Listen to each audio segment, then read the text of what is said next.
आज हम सब लोग परिवार के सदस्य हरिद्वार में जो भारतीय परंपरा और हिंदू परंपरा के तहत अनुष्ठान होते हैं, पिंडदान, उसी पूजा के लिए हम लोग यहाँ पर आए हैं।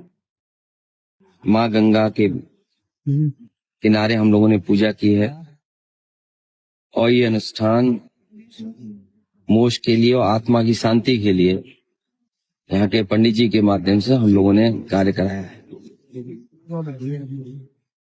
चाचा हमारे बीच नहीं रहे, इसलिए हमें परिवार के सदस्यों के साथ जो अनुष्ठान करने आना पड़ता है वो हम लोग करने आए। ये कुंभ का आयोजन, महाकुंभ, हमारे हिंदू परंपरा के तहत हजारों साल से होता आया है। साधु संत, ऋषि मुनि, जिन्हें हम कभी नहीं देख पाते हैं, वो वहाँ पर प्रयागराज में आकर के न केवल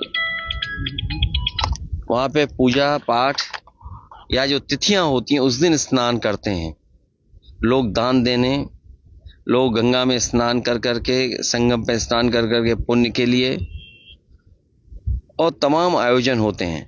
वो साधु संत ऋषि मुनि जो हम कभी नहीं देख पाते हैं, वो महाकुंभ के समय पर आकर के कम से कम हम लोग को दर्शन करने का मौका मिलता है। उनके आने से महाकुंभ की शोभा बढ़ती है। इस तरह की व्यवस्थाएं ये समय उस चीज का नहीं है, लेकिन इतने संसाधन होने के बाद अगर कमियां रहती हैं तो कहीं ना कहीं कोई सवाल खड़ा करता है। और आज का समय तो ऐसा है कि हर चीज लाइव है, हर चीज दिख रही है, रिकॉर्ड कर रहे हैं लोग। हमें उम्मीद है कि सरकार उन तमाम कमियों पर ध्यान देगी और उन चीजों को सही तरीके से इंतजाम करके, क्योंकि अभी बहुत दिन महाकुंभ को चलना है, हमें उम्मीद है सरकार उन तमाम कमियों को दूर करेगी। माँ गंगा हरिद्वार से लेकर के और आखिरी कलकत्ता, वेस्ट बंगाल, वहां तक गंगा माँ बह के जाती हैं। और जो माँ गंगा में जहां डुबकी लगाना चाहे लगा सकता है। हर जगह का अपना महत्व है, समय के हिसाब से और महत्व हर जगह का अलग अलग तरीके से है। कल जब मैं यहाँ आया, महासंक्रांति थी, इसलिए मैंने कल ही यहाँ पर माँ गंगा के स्नान किया। दान की परंपरा है, मैं जरूर दान करूंगा। और संगम कब जाएंगे?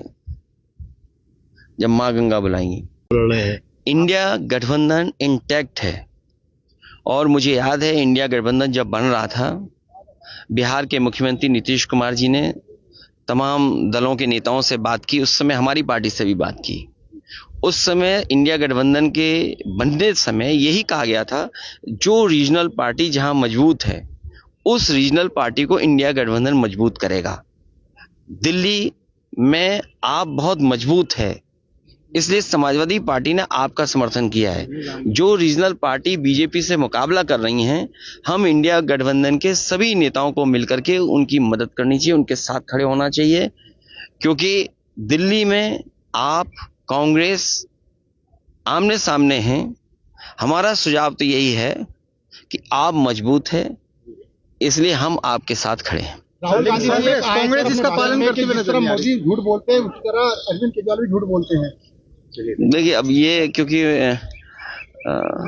क्या सच है क्या झूठ है, हम और आप क्या बोलें, आपके यहाँ सब आर्काइव में होगा, इसलिए मुझे किसी पर टिप्पणी नहीं करनी है। सवाल दिल्ली का है, बीजेपी हारे, ये हमारा मकसद है और यही मकसद कांग्रेस का है, यही मकसद समाजवादी पार्टी का, यही मकसद आपका है। तो जब मकसद एक है तो झूठ सच कुछ नहीं। हमें केवल ये देना चाहिए, भारतीय जनता पार्टी से बड़ा झूठ बोलने वाला कोई दल नहीं है। वीके न्यूज उत्तर प्रदेश, उत्तराखंड, सच का सारथी।